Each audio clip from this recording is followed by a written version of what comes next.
sandwiches, ice cream, coffee and snacks, and many other pleasing treats. Our foods are fresh and tasty, our drinks satisfying and refreshing. They're so good. Welcome to Average Joe's Drive-In.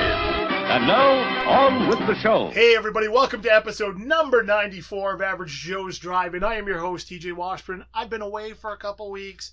It was a little nice needed break.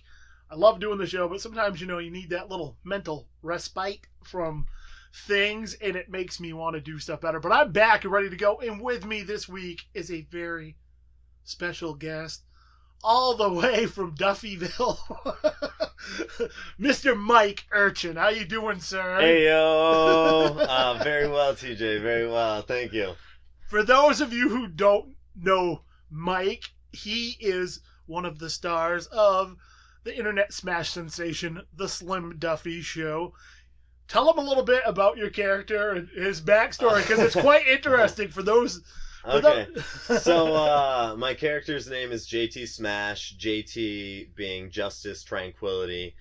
This was a name that JT took after being freed from human trafficking. He's a human trafficking survivor. He's trying to adapt to regular living, and it's not really going so well for him.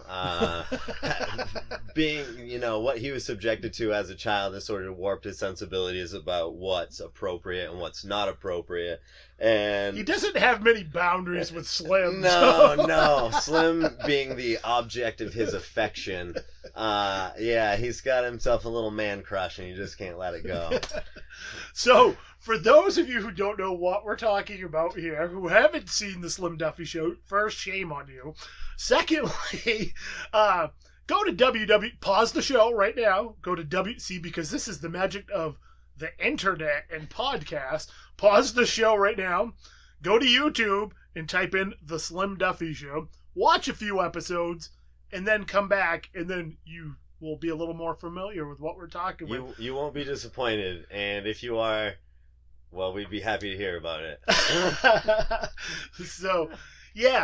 So tell me a little bit about how how the whole Slim Duffy Show thing got going on, because you and Matt and the Lords have all kind of been working together for quite a few years. Yeah, right? I mean, like a quick recap just on our general relationship with one another. Matt and I have known each other since high school. The Lord boys have been good friends of mine since we were, in grade school. Cade Nichols, who does cinematography and plays Burnt Charlie. I've known him ever since we were like real little, like two and four. So we all go back a very long time, and conveniently enough, we all had speech and drama together.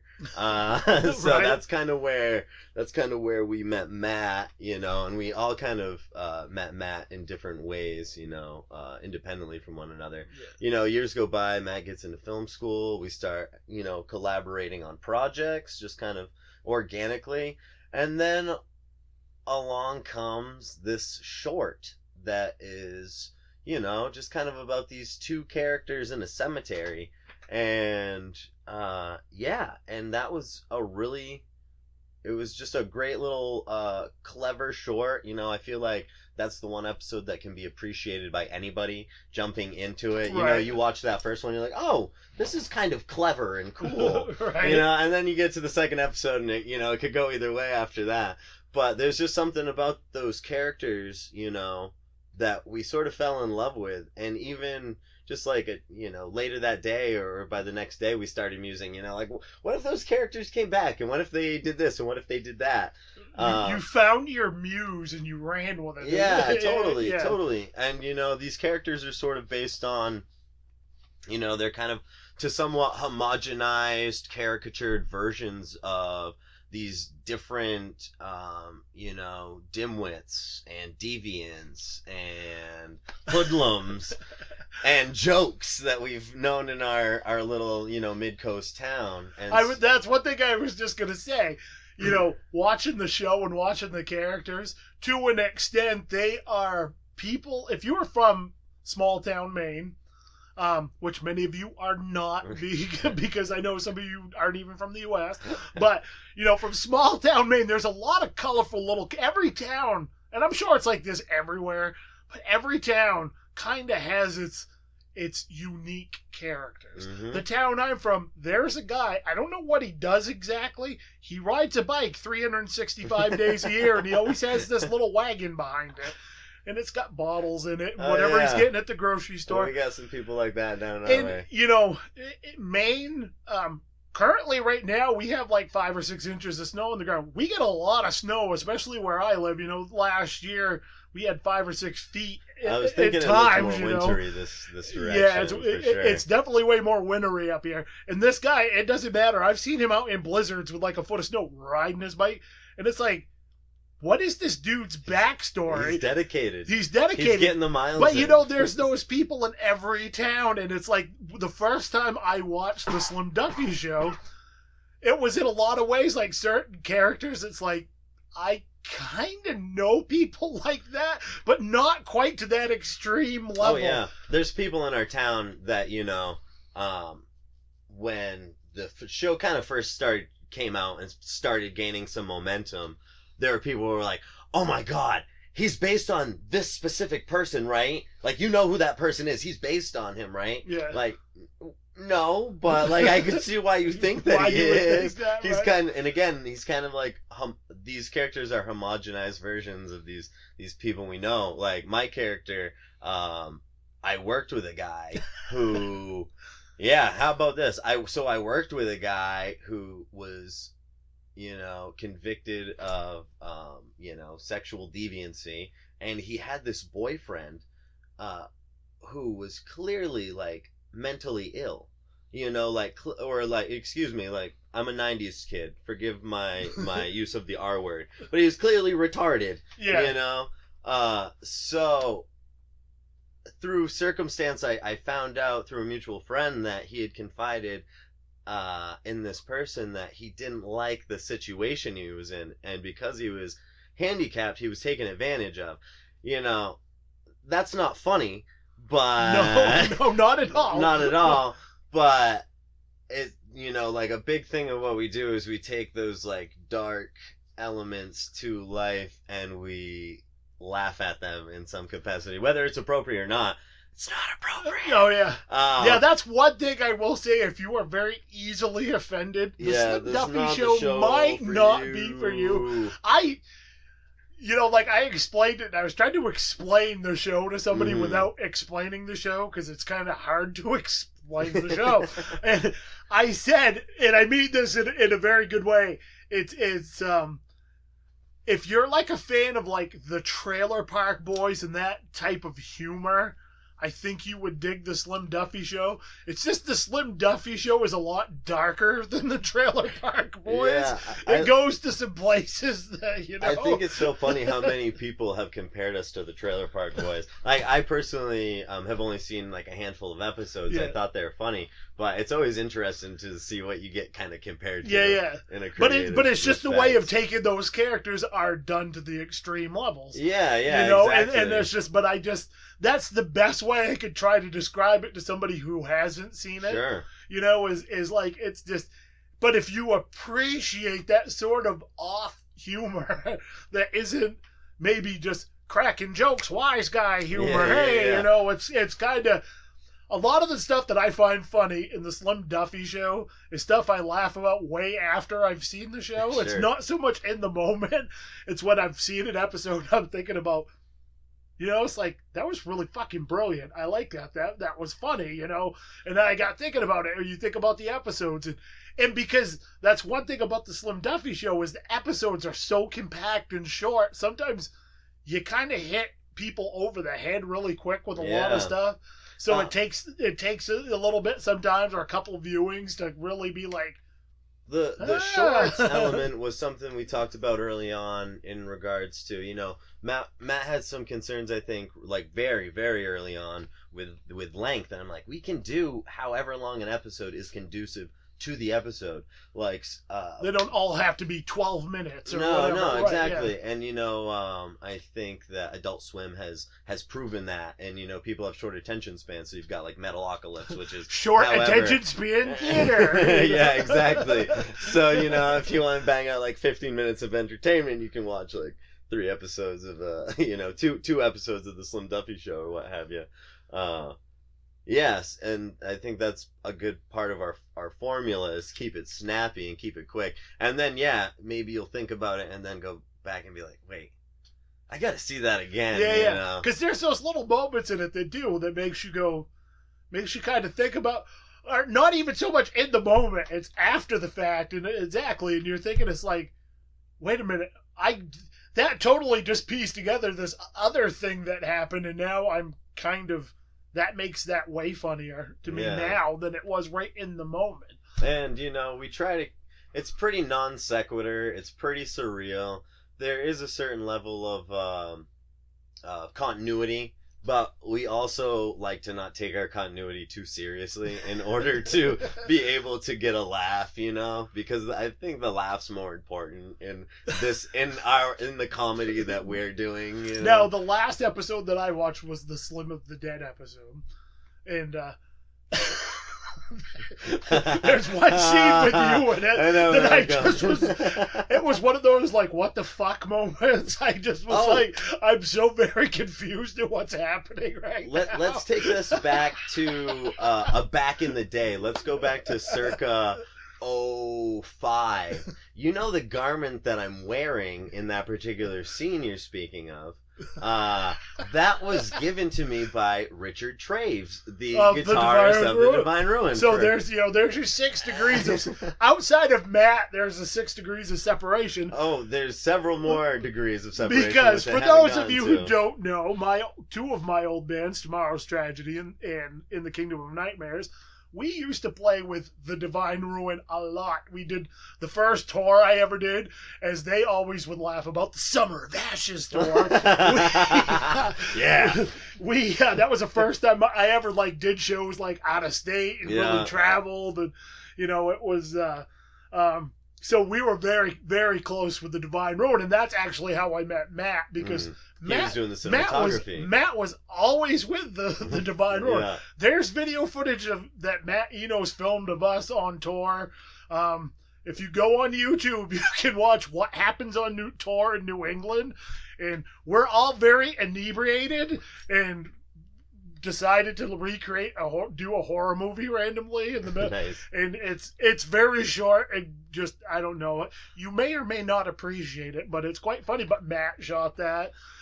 There was some videos, actually some footage that he shot that ended up on the second Tomorrow's Tragedy DVD. And just, so there's all kinds of weird 6 degrees of separation. And another degree is that Shannon Miller is my cousin. Oh, really? Soul Kill. So Soul Kill, yes, who we also did a tour. Yeah, we did that tour with. So yeah. And then I saw you back on a Halloween show years ago when you were with In the Kingdom of Nightmares. I never caught you with Tomorrow's Tragedy. Yeah. But I think I know which Halloween show. It was at the 103. Yeah, they had changed the name after. That was after they had changed the name. Yeah, that was a fun show. There was a lot of people there. That was a pretty solid show. That was like we hadn't been a band very long at that point, but we were already we had gotten that weird, we had kind of carried momentum over from our other band, because it was 3/5 of the band was in that previous band at various times.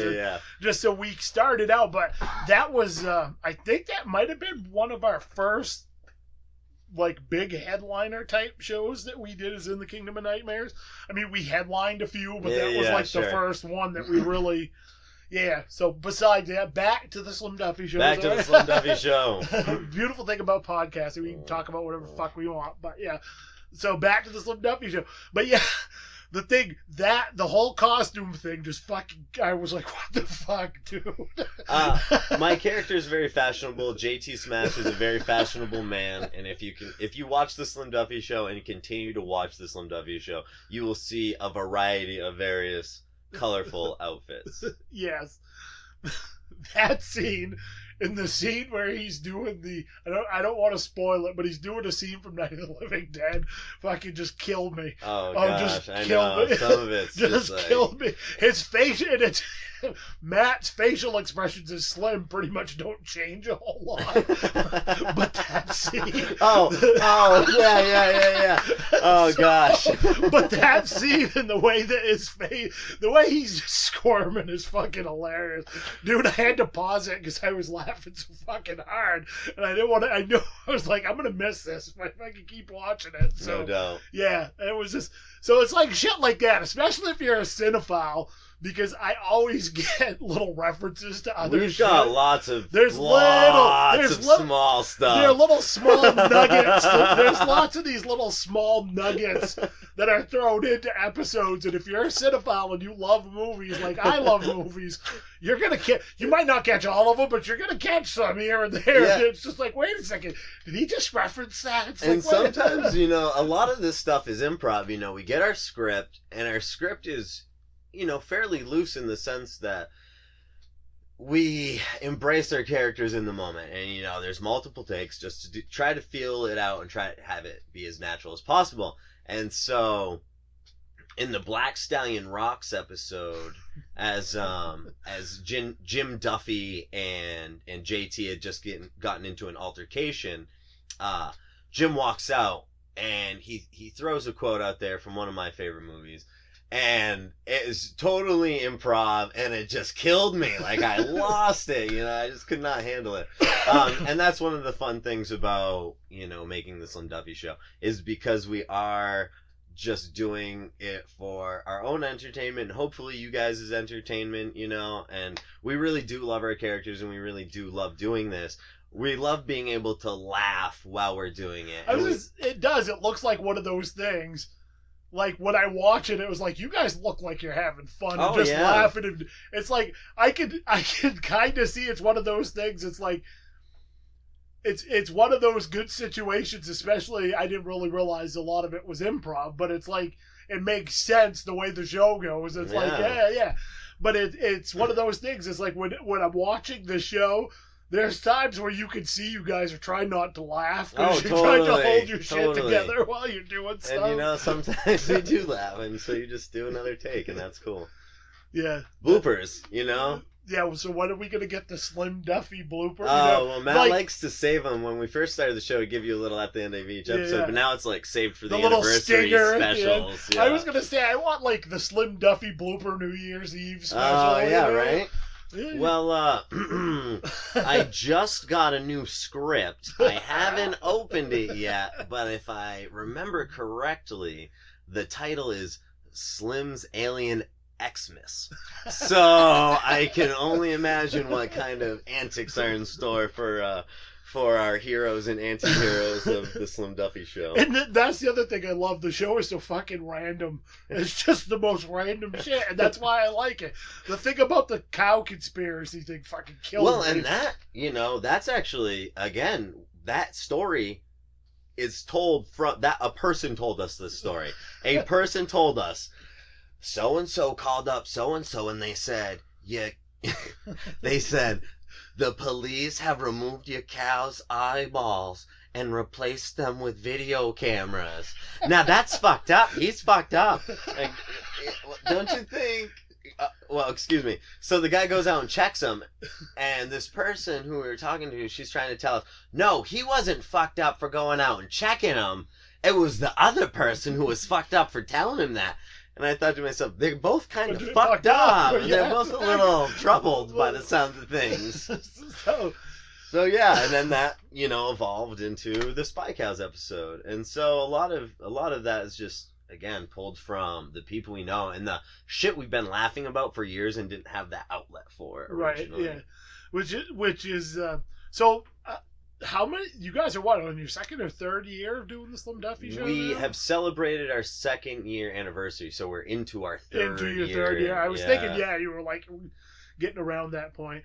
So you guys recently put out some DVDs and stuff too? Are people still able to grab these? Yeah, you can definitely grab them.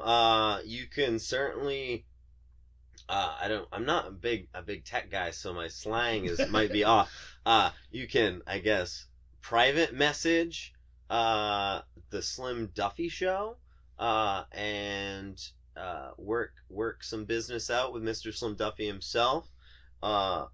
You can also find me. I'm kind of behind the scenes in terms of the technology. I recently got an Instagram. Michael Urchin on Instagram. Well, when I first met Mike, I was like, dude, you got like the Facebook or Instagram? And he's like, nope. I avoid technology at all costs. I'm like, I get that. I kind of I wish I did some days. And so all of a sudden one day I get a friend request from him on Instagram. I'm like, whoa, Mike got an Instagram. Yeah. No shit. Well, and the reason why, I decided I kind of need to get around to it anyways, in terms of taking my art seriously. And I also work a catering gig where I need to have my email available to me instead of going over to Matt's and being like, can I use your computer to check my email? So I got my phone so I could also navigate my way around New York, because I spent 4 days in Queens working on Troma's new movie, Shakespeare's Shitstorm. So as they've been putting it, it's Troma's Tempest. After 20-something years, they're going, quote unquote, back to the Bard. Yeah, if any of you are Troma fans out there, Tromeo and Juliet. I was going to say Tromeo and Juliet. 96 which was adaptation. That was written by Mr. James Gunn. Yeah. Some of you might know him. He's done a couple of things. There was a couple things. It was like that. He did that Dawn of the Dead remake. Yeah. There's something else. Guardians of the Galaxy or yeah, nobody's seen Guardians. Though. I don't think that did very well in the theater. So, yeah, only nerds go and see that. Yeah. My personal favorite of his is Slither, but I haven't seen Slither. I actually haven't seen Slither. It's great, but yeah. So how was that whole experience? Did you get to meet Lloyd? Is my question. Yeah. So basically, the way it came about is 2 years prior. So when I started doing cons and stuff, I've been a comic book guy all my life. I've been a movie guy, into cinema, and so I started going to New Hampshire to the Jetpack Comics Free Comic Book Day thing that they do every year in May as a means to meet the Turtles guys, Kevin Eastman and Peter Laird, on their I guess it was the 30th anniversary. It worked out so I didn't get to meet them, but I had so much fun, and it really introduced me to that world. I had never been exposed to it before. And so I continue to do that every year. And a couple years ago, I guess in the year of 16, Lloyd was doing Toxic Avenger the musical as one of the events they were doing there. So he did a meet and greet, him and Pat. Super nice people, just so nice. I could spend a lot of time talking about how nice they are and what a great experience that was. That might take up too much time, so I'll try to be quick.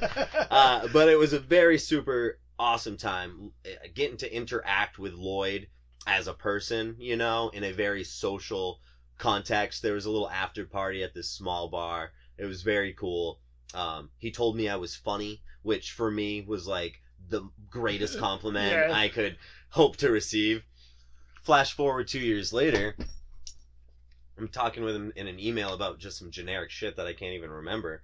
And he says, we're filming from such a time to such a time.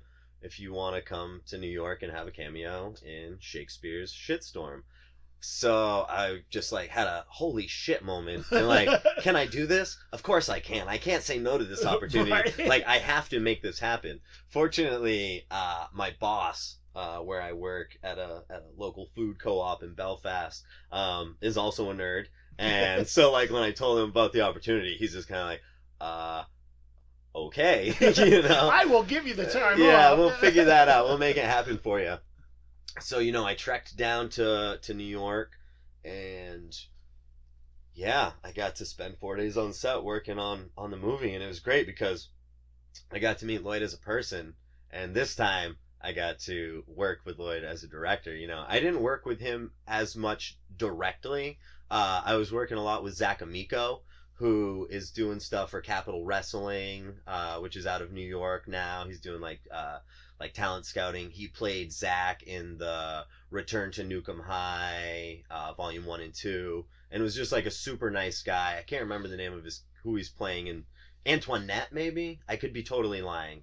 Don't forget what I just said now. Anyways, Zach Amico is also in Shakespeare's Shitstorm. I worked a lot with him and this really nice young lady, Sarah Michelle. They were the two, the assistant director and the second AD. And yeah, I got to hear the classic, shut up! Shut up! Lloyd doesn't threaten to kill himself. He used to threaten, I might as well blow my fucking brains out! He doesn't do that anymore because it upset Pat too much. Well, yeah.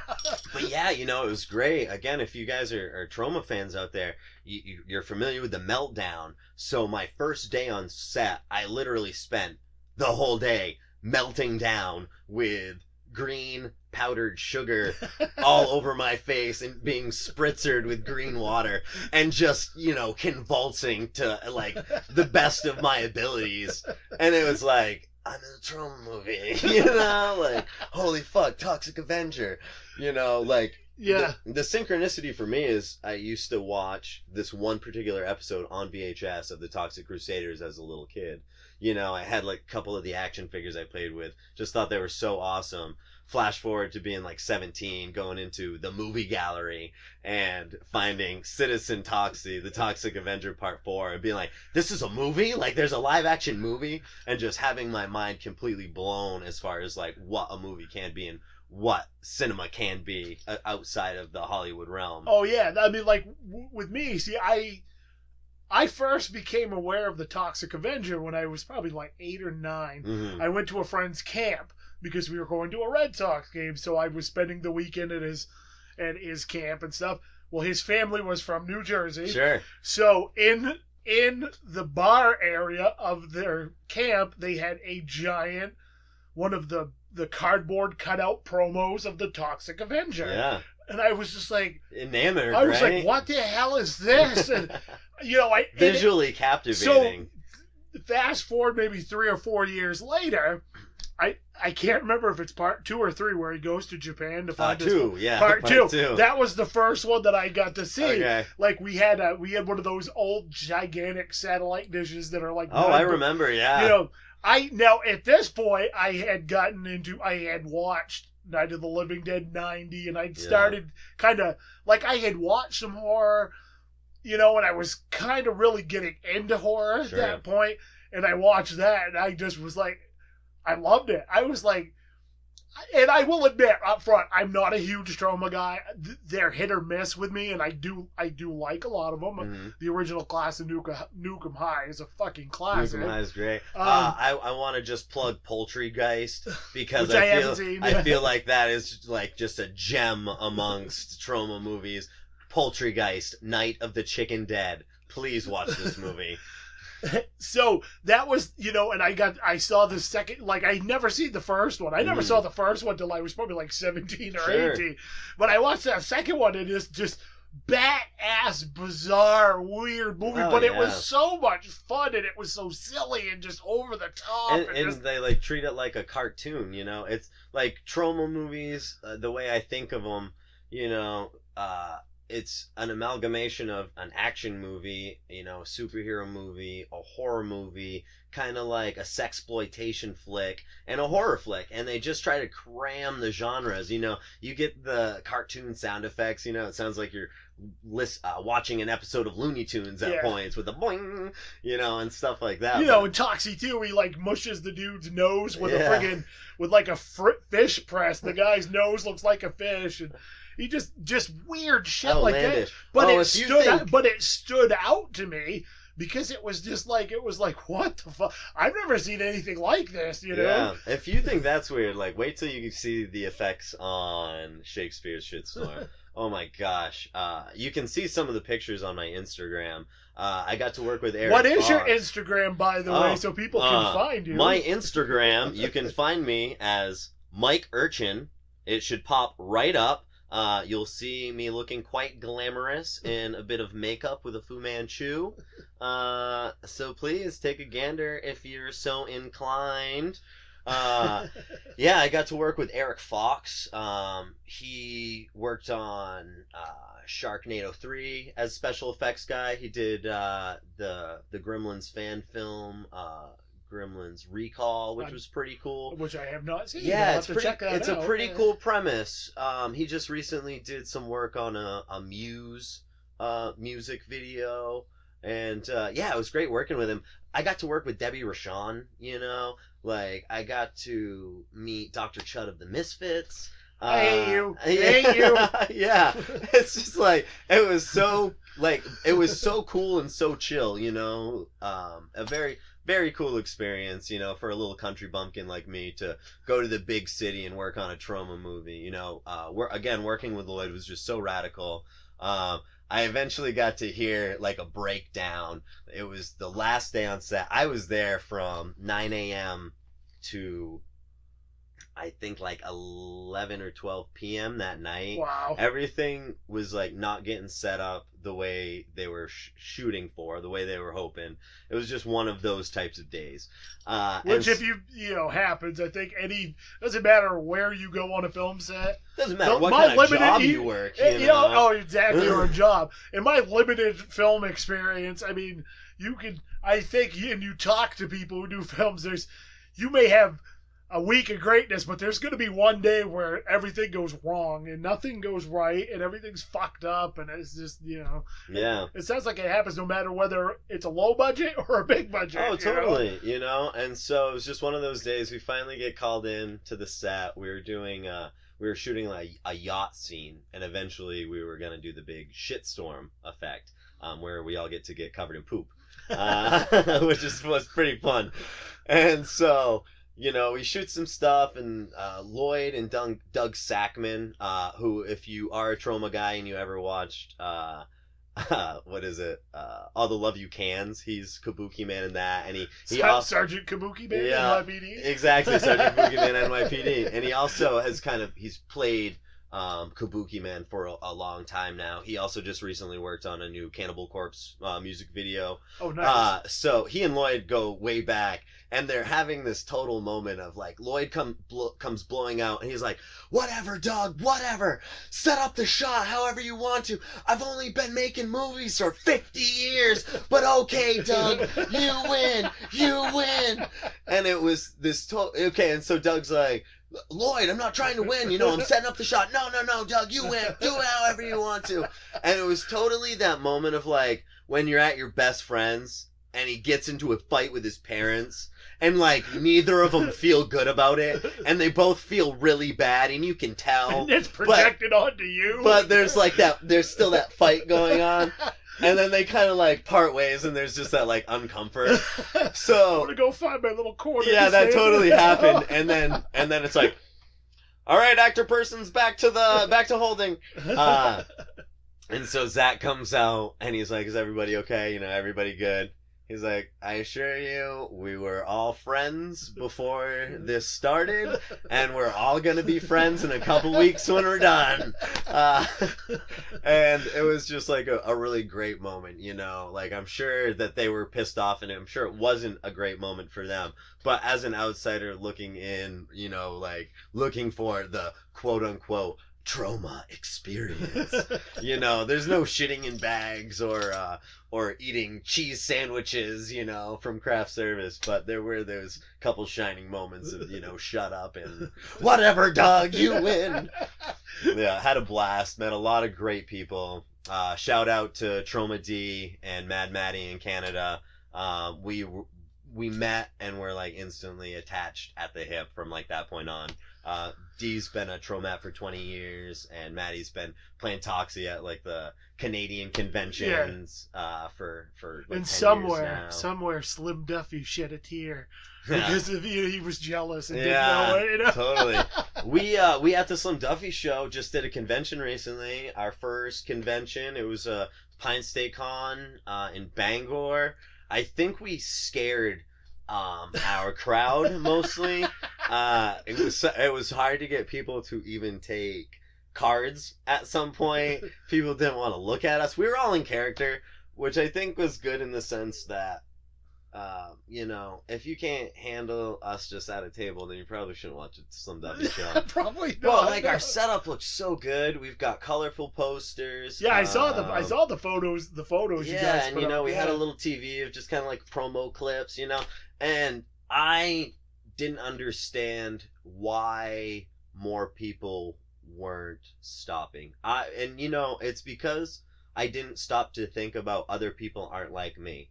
I like to stop and talk to all the artists, and I like to, see what they're about, and I try to support everybody, even if it's just buying their sticker or like their $5. Well, that's how I met you. Was you stopped and talked to me, and then it was like, well, I think you were talking to the Cemetery Theater guys, and I was like, wait a second, that's JT Smith. Yeah. Who I'd met the year before. And that was another nice thing about being at the Pine State Con, is getting to kick it with, Shane and George of Cemetery Theater out of Belfast, Maine, responsible for Sleep Eaters and Sleep Eater.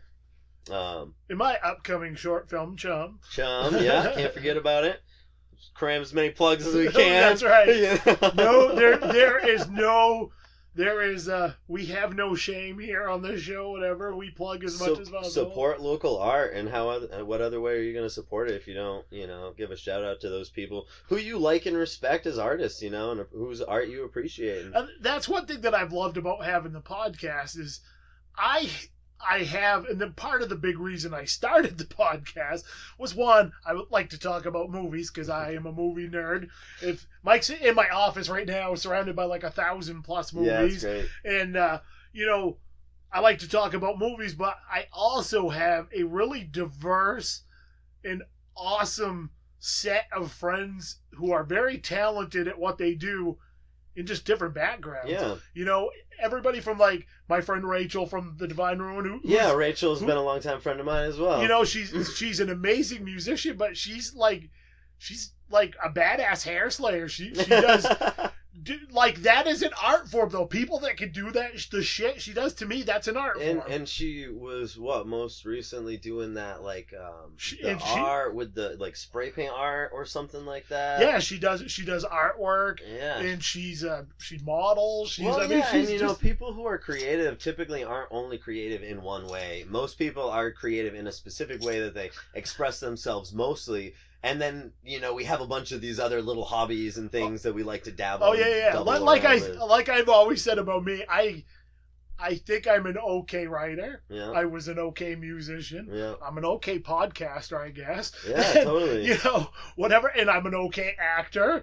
And whatever else. I'm a jack of all trades, but I'm not really good at any of them. Master of none. I always used to it was one thing, man. I never could get over it. I don't know if you're the same way when people come up to you and are like, holy shit, I love your character, blah, blah, blah, blah.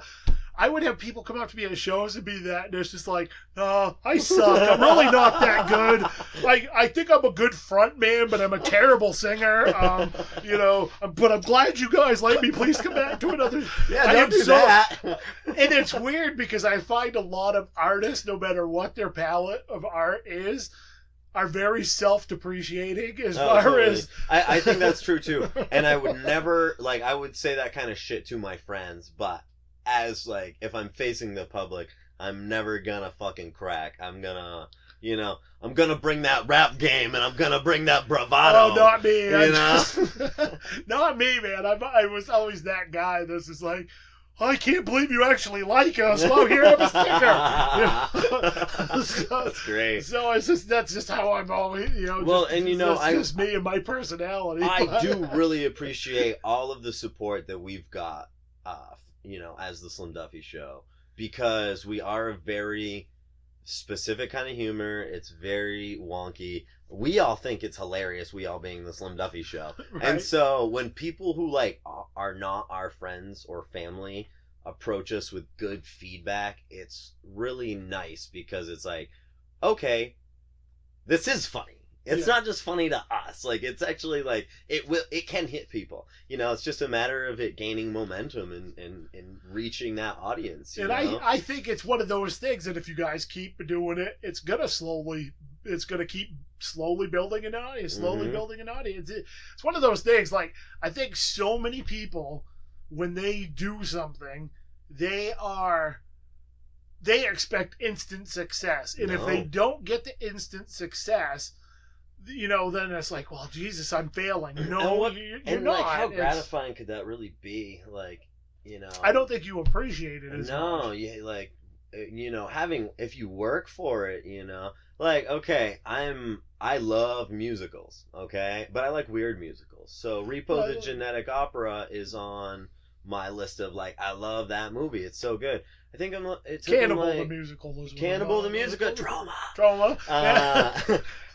So just for those of you who don't know, Matt Stone and Trey Parker, who are the creators and talents behind South Park, got their start with Troma releasing Cannibal the Musical, which is fucking hilarious. Because if you haven't seen it, everybody rejected Matt and Trey and said this is not funny. And they appreciate, and it's so weird. Like, it's not weird, but you listen to, there's so many artists that have gone on to have huge careers. Mm-hmm. And they'll talk about Lloyd, and he was the only one that would give us a break when no one else. Yeah, totally. Gave two shits if you about make stuff. a movie, guys, if you're out there and you are filmmakers and you make a movie and you need it distributed, if you make this movie, chances are Lloyd will distribute it for you. Troma. Because I don't care what level you're at, making a movie is difficult. To make a movie and finish a movie. And to a certain degree, it's expensive. Even the Slim Duffy Show, a fair amount of money goes into the Slim Duffy Show. Even though we're just like a bunch of guys dubbing around our hometown, like, when you have to buy Caro syrup on the regular and you need a wig for the dummy and like shit like that, it's just little things, but it all adds up. Oh yeah, and that's one thing that I guess we could get into a serious subject for just a second. I don't want to get too serious for a minute, and I can hear everybody like, fuck this, turn off the podcast now. This isn't funny anymore. This isn't funny. I don't like this. But one thing that always, like, I guess, and I used to do it back in the day, and I'll be the first one, I used to acquire music and movies, maybe not the most legal of ways, because that was the thing back in the day when everybody was doing it, when ShareBear and friggin' LimeWire and Napster and all this bullshit.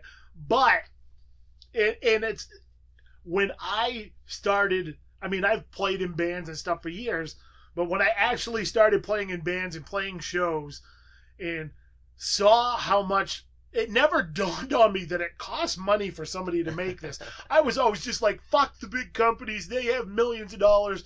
Me downloading their movie isn't going to fucking affect their bottom line. Right. Well, look at the situation the music industry is in right now. I mean, there are some amazing bands out there that have had to stop playing because they are no longer getting any support from these companies because these companies are no longer making money. Yeah. And I look at it the same way with movies. I buy CDs, man. I don't even have an iPod, and that goes back to me like. But I mean, even you can buy, you can buy MP3s or you can buy CDs. Yeah. Or physical media, or whatever it is to support stuff. So my point is, no matter what level the artist is on, whether it's like what my bands were, we were big kind of New England club band type things. We never got beyond that stage other than a few festivals.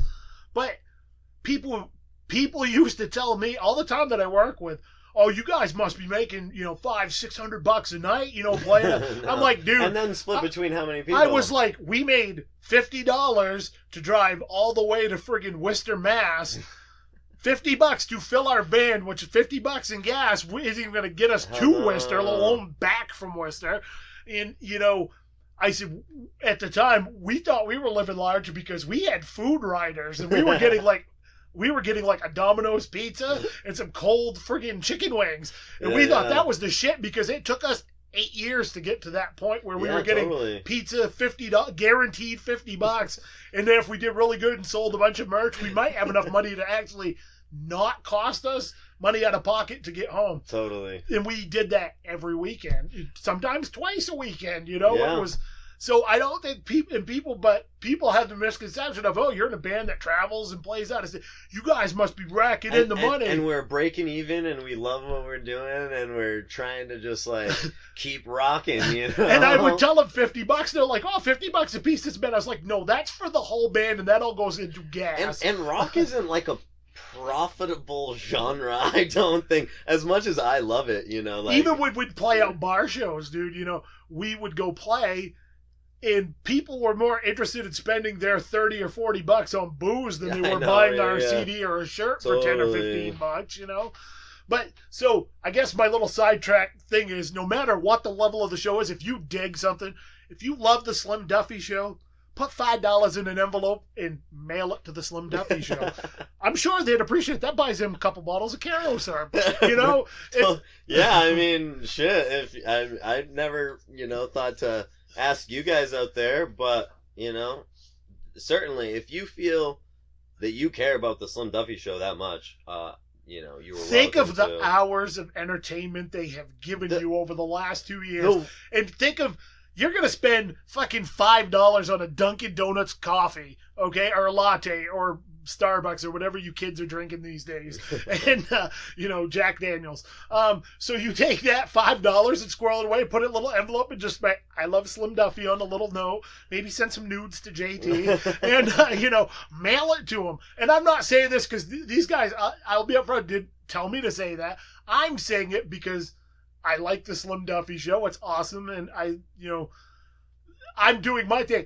I'm poor. A lot of us are poor. Yeah, totally. You know, this is my way. Like, this is part of the reason I love having people on, because I'm hoping that even if 4 or 5 people hear this and check it out and like your show, and they tell 4 or 5 people, then it helps spread the word. You know, this is my way of helping my friends out. I've said on several occasions, you know, we're trying to spread like a sexually transmitted disease, you know. So, gonosyphilis, you know. But one thing I did, you know, approach Matt about, and I think it just sort of got, you know, forgotten on the shelf, is if you know, have a band and you have a t-shirt and you has a cool logo and you think JT Smash the rocker, or, you know, Jim Duffy, this rockin' dude, would look good in, you know, your band's t-shirt, by all means, you know, send it our way. Any goofy clothing, you know,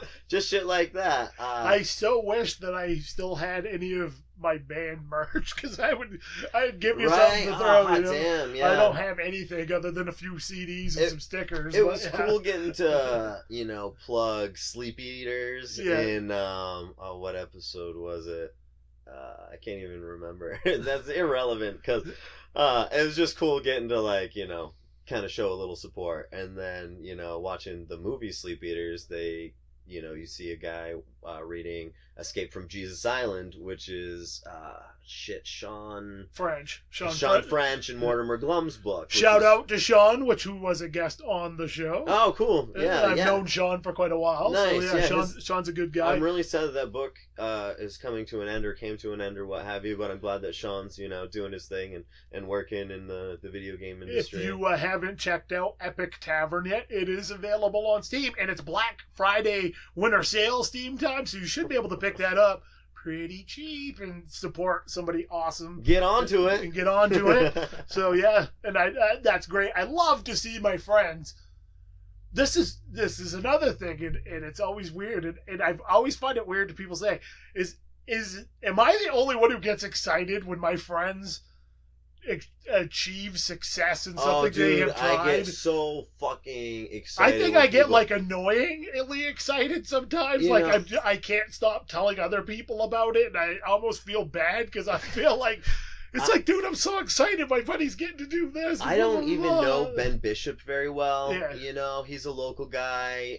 His book's The Aggregate. He did Nathan the Caveman years ago. He's getting ready to drop his first Teenage Mutant Ninja Turtles book, where he does the art on the inside, written by Kevin Eastman, you know, layouts by Kevin Eastman. So you got one of the original OG Ninja Turtles. Yeah, and so like when I heard that, I was like so excited. I'm like, he's made it. He's like transcended that level. And Ben is a very nice guy. Super too. Nice Super guy. Nice guy. Very sweet, cute little guy.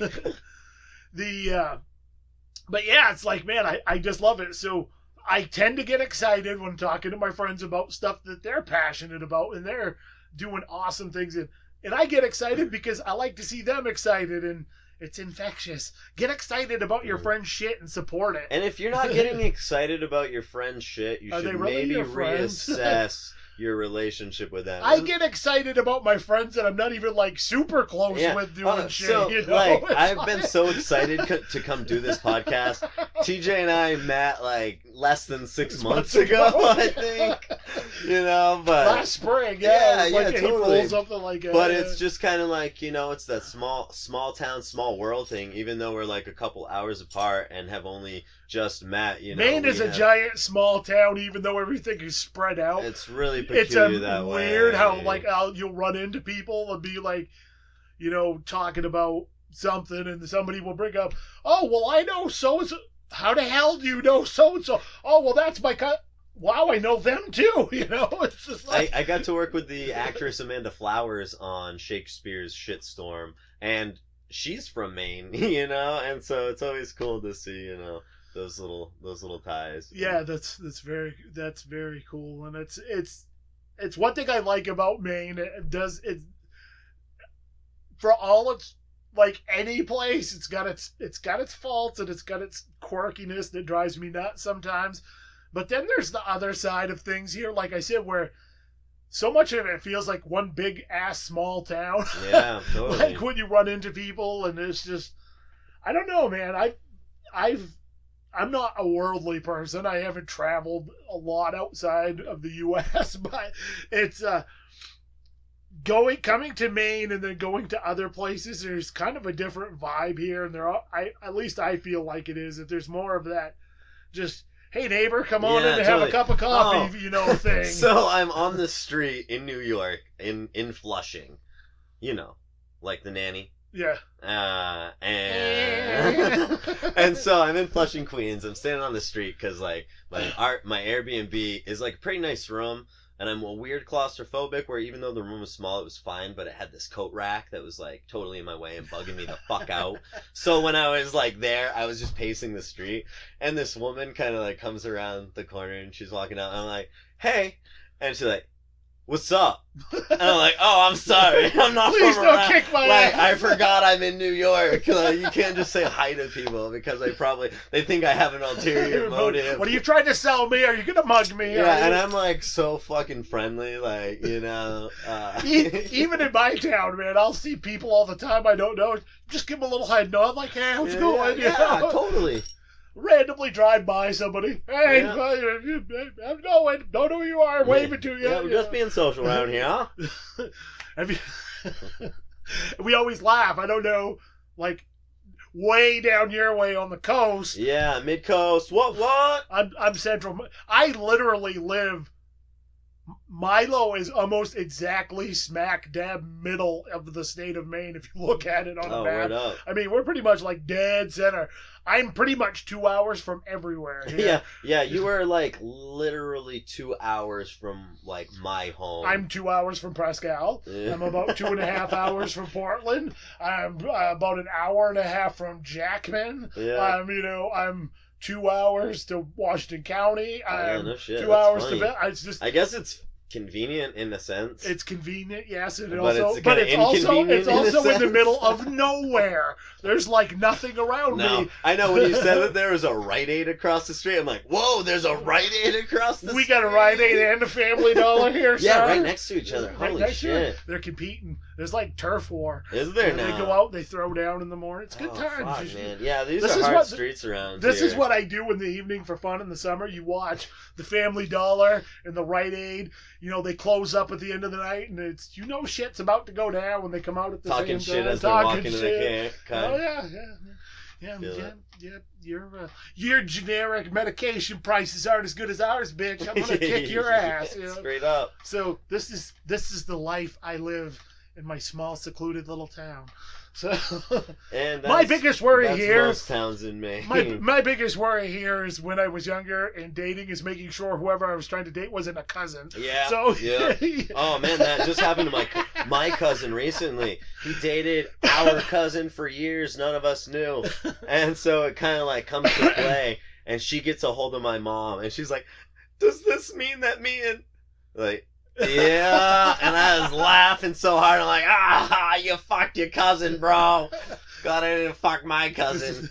This could totally be an episode of the Slim Duffy Yeah, Show. File that away, the Slim Come Duffy to find Show. out, Guys. Slim and JT Your are somehow cousins. He's Slim's long lost brother. Yeah. I'm The not plot only a thickens. pretty face, I'm also a brilliant mind. Yeah, I hear you're a really on point writer. Sometimes. I guess so. I don't know how I feel about my writing sometimes, but yeah. Thank you, though. I do have a copy of a book for you to check out. Oh, I word was up. planning on snagging to you. I had some copies left over, so I figured you'd check it out. It's not a fiction book, but it's non-fiction. Is it the boring white guy? Yeah, the book? Confessions of a Boring White Guy. Confessions, Yeah, right, yeah, yeah, Confessions cool. of a Boring Yeah, White I'm Guy. Yeah. stoked, man. That's You'll awesome. get an idea. It's kind of my same writing style, but it's just a little bit of everything. Cool. If you're interested out there in picking up Confessions of a Boring White Guy, go to my Amazon.com /author /Thomas Washburn Jr. page, and for $4 on Kindle, you can pick up a book. It'll make you laugh. It'll make you cry. It'll make you scratch your head and go, what the fuck is wrong with this guy? But, anyway, Confessions of a Boring White Guy on Amazon, along with all my other books. And if you have Kindle Unlimited, you can read all my books for free. And I get paid by the number of pages read. So you have no excuse. It doesn't cost you anything, and I make money. Just flip through the pages. Exactly. Dude, You don't have to read them. help a Just brother flip. out. Come on. This show costs me money. Even this costs me money. So, but I love doing it. That's not the reason I'm doing it. That's kind I'm of a just, huge part of doing art, as an actor person on the Troma set. Troma uses the word actor person because no one is extra. Everybody's important. And yeah, I went and I did that for free because I love Troma and I love the And dude, making how often of the art. and how often do you get to say, "Oh yeah, I was in a Troma movie"? Yeah, as often as I want now. That's a badge of honor, dude. Totally. I went and checked out the Troma building. I didn't get to go on a tour because of the just the scheduling and whatnot, having to be on set. But I'm dubbing around on my phone, and this guy walks out, and he's looking at me, and I kind of look and nod and go back to my phone. And he's still looking, so I'm like, "Hey," and he's like, "Hey," and he's just kind of looking, so I'm like, "Yeah, I'm in town. I'm working on, Shakespeare's Shitstorm, just swinging by the building to see if I could, check it out." And he goes, "Oh, hi, Mike," and I go, "Michael Hers." And so for those of you who don't know, Michael Hers and Lloyd Kaufman are partners. They're running the show. Michael's kind of the behind the scenes guy in Troy. Pretty much since the beginning. Yeah, and Lloyd's the face of Troma, and the fact that Mike stopped and talked to me and just like shot the shit. He asked what I was doing. I told him, "Oh, just an actor person's," and he goes, "Just an actor person's? No, if it wasn't for you guys, there wouldn't be a movie." And at first I just kind of I thought, "Oh, well, that's flattering and nice for him to say." But then once I stopped and thought about it, it's like, no, I think he was really genuine, because if you don't have those people to frame the shots, that silver rod's gonna be in the way from whatever. Well, you don't have those people for the background scene. You have an empty room. The depth of the and so it's like really nice that Michael Hers stopped and took the time to just shoot the shit with me for a minute. No, that's very cool. That's one of those things. Not only did you get to go down and be a Troma movie, but you got all these cool stories to talk about, for years to come. Totally Someday, cool. if there's a little JT smash running around, you can be like, "Daddy did this," Right. When the Slim and JT love child, which manifest, which you have to watch that episode too. But yeah, that was an episode. Long story, but we had been on a bit of a hiatus at that point due to I think both cold weather and one of our one of our people's illness. They were sick and down and out for a bit, and so when we came back with that episode, it was like, man, what a solid comeback episode. Yeah, that was a good get the juices going again, so to Totally. speak. Yeah. So we're getting, I try to keep the episodes at a reasonable time because we know people have short attention spans, like we were talking about. Short attention spans. Then this goes over now. So, going back to the beginning, what was it that got you into wanting to act? Nothing. Nothing. Okay. Nothing. This is there wasn't like a definitive moment when That- you were watching Ernest Goes to Camp. Ernest Saves Christmas. Ernest, okay. For me, it was Ernest Goes to Camp. I would see Goes to Camp. I actually remember watching Goes to Camp, sitting with the chair tucked over my lap, eating a cheeseburger, and like watching, Dude, being like 4 years old, watching that tractor drive around. so many times as a kid. But not to go too far off.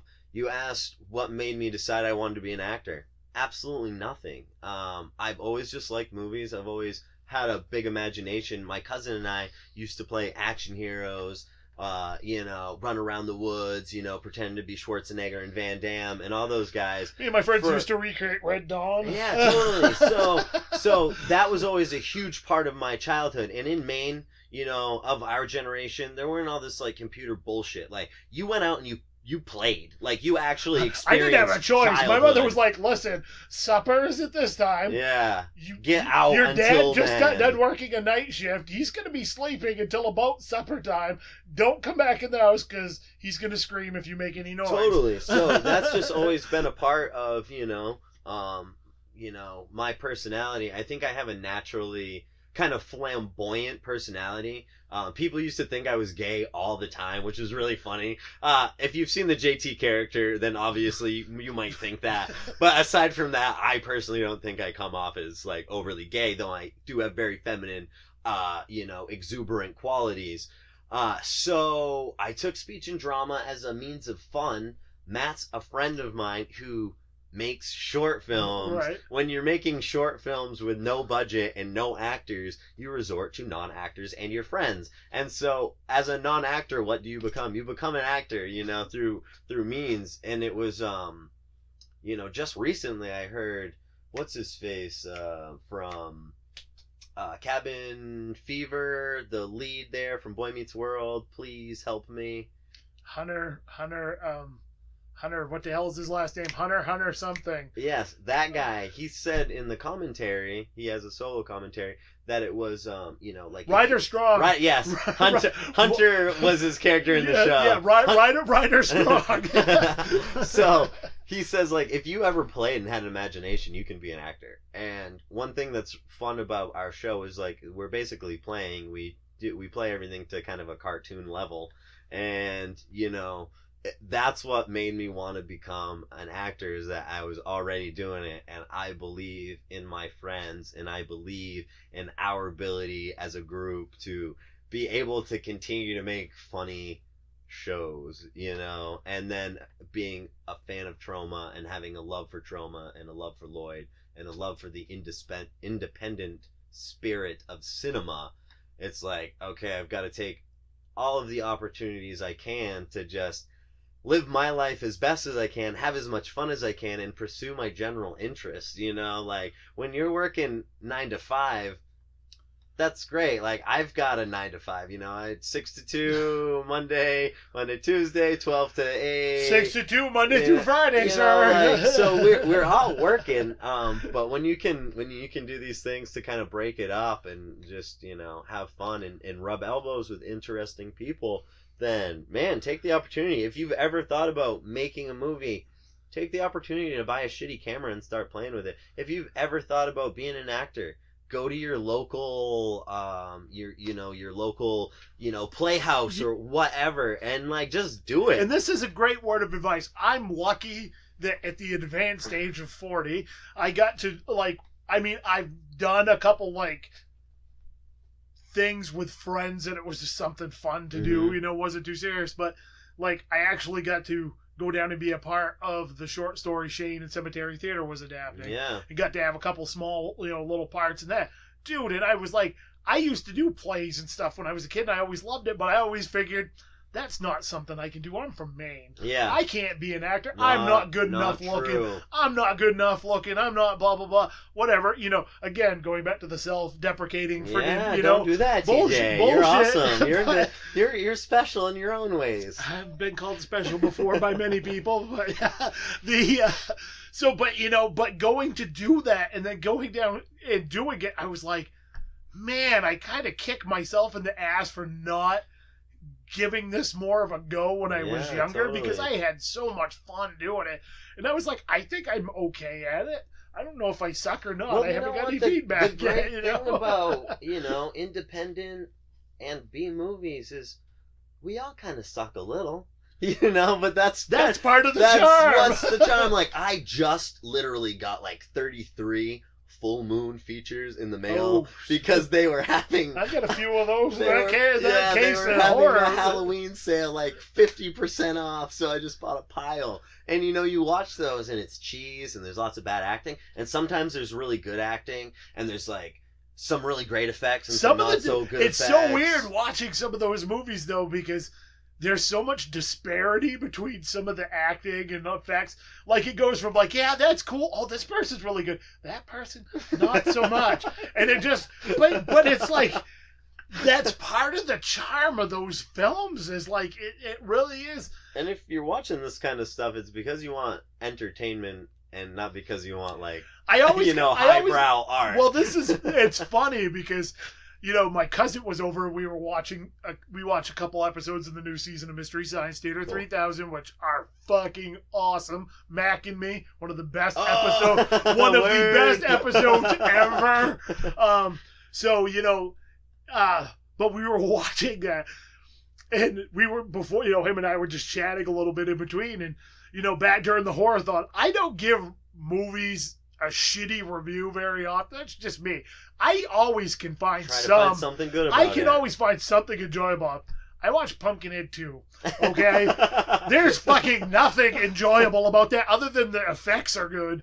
It's what a shit pile of a movie, and there's some actors in that I really like. I kind of felt that way. I just, I banged out Phantasm 1 through 5. You get to Phantasm 2 and you're like, what the fuck? Phantasm was so good. What happened to Phantasm 2?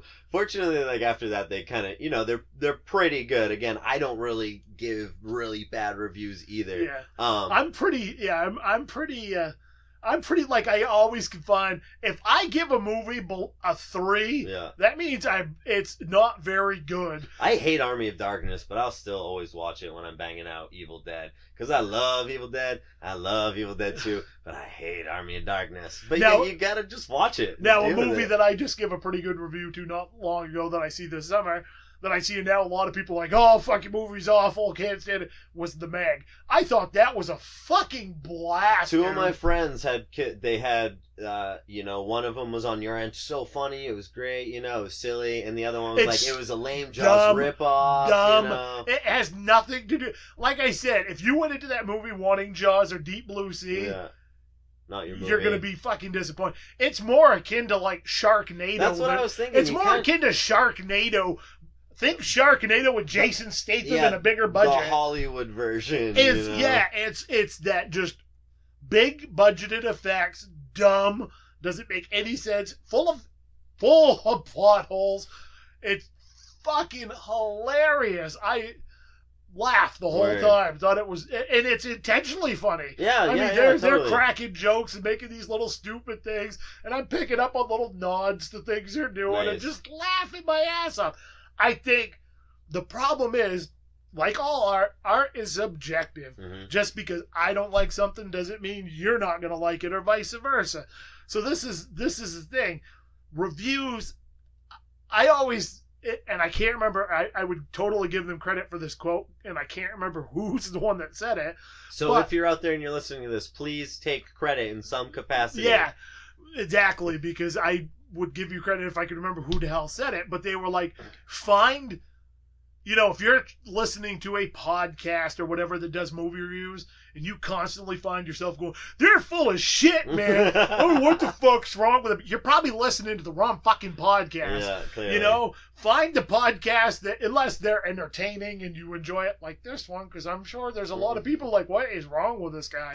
But or if they give a good review and you're like, you generally don't agree with them, you're like, all right, avoid that like to play. All right, they hated Pumpkinhead too. I know what I'm watching tonight because this is going to be awesome.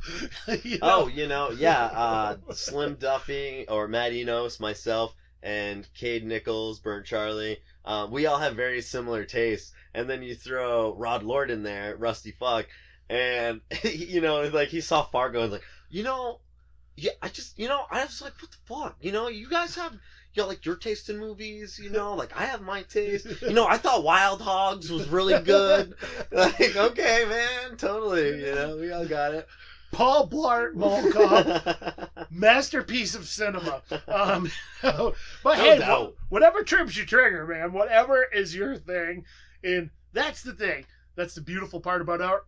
Any type of art, it's subjective, and like I said, everybody love what you love and enjoy what you like. And we're getting to that time. I want to thank Mike for coming on the show. And before we go, is there anything you want to plug? I guess, yeah, I am Michael C. Urchin. I play JT Smash in The Slim Duffy Show. You can find The Slim Duffy Show on the Facebook. You can also find The Slim Duffy Show on the YouTube.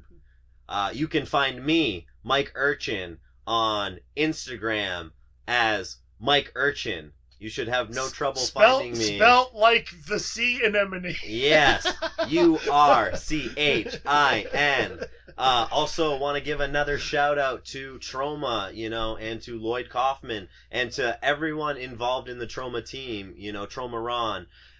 Because it does take a lot of the people to keep... it takes a village. It may be a warped village, but it does take a village. Yeah, totally, to keep things going, and they're the oldest independent running film company. So if Uncle Lloydie and the Troma team come to your town to do a showing of something, if you're not familiar and you just want to go have an experience, that's exactly what it would be. You may come out traumatized. Traumatized, yeah. If you want to meet this a really nice guy, go do it.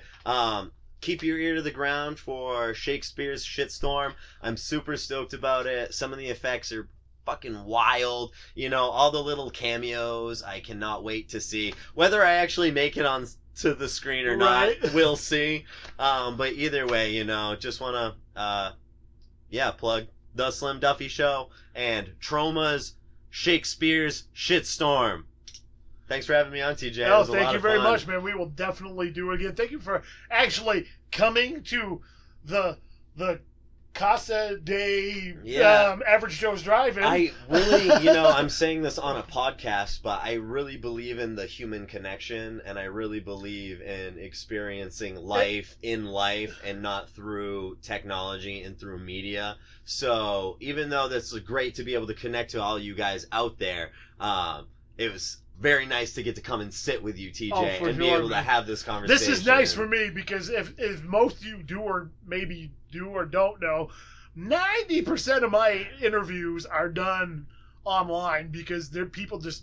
I live in the middle of nowhere, like we said. Yeah, I drove the hour and 45 minutes to get up here. Unless it's somebody that's really close by. I don't expect people to drive 2 hours up here. It's nice to be able to do it. I always find the conversations flow a little easier, and it's just nice to... Usually I end up shooting the shit with them for 4 hours after the fact. But, it's nice. Again, thank you for coming up.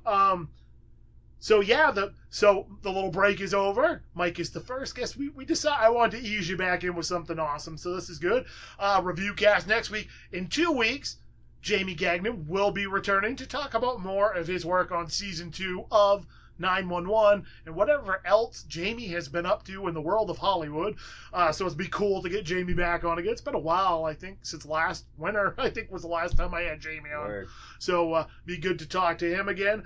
And then there's going to be the Average Joe's Drive-In Movie Freaks Christmas crossover special coming. Fun. I think Don't quote me on this. Air quotes that you can't see. I think we're going to do a commentary for Hard to Kill, the Steven Seagal movie. Yeah, totally. So and it will be Stephen Miller, who's another frequent guest host on the Movie Freaks podcast, which go check out Movie Freaks podcast. You can find them wherever you find Average Joe's Drive-In. You can find the Movie Freaks podcast because it is awesome and one of my favorites. Not just because my friends, because it's fucking hilarious. And last but not least, kids, remember, opinions are like assholes. Everybody's got one, and I will see you sexy animals on the flip side. It's intermission. Rise and stretch time. Time to refresh yourself and visit our snack bar. Got a yen for hot popcorn? Your favorite soft drinks are sparkling cold. The juicy Frank sizzling hot. There's delicious coffee, freshly brewed. And all kinds of ice cream and candy to tempt you. Showtime will be announced loud and clear to get you back to your car in time. So stretch your legs. Come to the snack bar now. Thanks for listening to Average Joe's Drive-In. If you'd like to talk movies or contact the show, add our social media pages. You can add us on Facebook at Average Joe's Drive-In Podcast, on Twitter at TWJ Author, on Instagram at Thomas Washburn Jr. You can also hit up www.thomaswashburnjr.com for more information about the show and related links. If you'd like to support the show, you can buy TJ's books on Amazon. Just type in Thomas Washburn Jr. in the search. Books are available in Kindle and paperback formats. If you have Kindle Unlimited or Prime, you can read the books for free and money will be earned by the pages read. It doesn't cost you anything and it supports the show. Until next time, you've been listening to Average Joe's Drive-In.